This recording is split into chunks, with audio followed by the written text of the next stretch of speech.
This is a Toyota Celica engine, 225,000 miles, suffered rod bearing failure.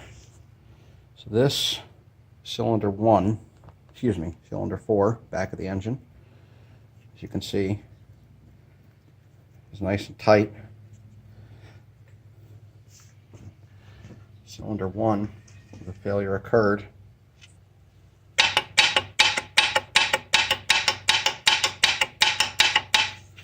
So that's what you hear when you have a rod knock.